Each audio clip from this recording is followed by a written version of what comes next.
داری میذاری تو؟ آره دیگه ساچمست دیگه. خطرناکه که این.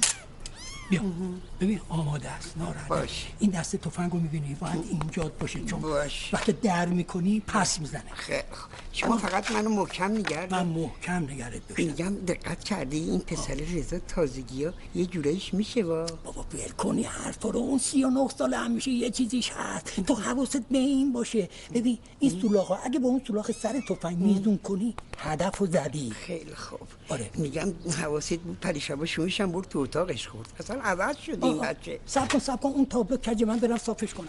خیلی خوب. سخت این کارا. الهی مادرتون بگرده این بچه ها جوونا چجوری 8 سال جنگیدن.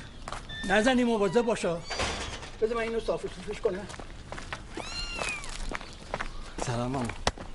سلام مادر. دیدی تقی تو رو اصلا ندیدم. مگه تو دیدی؟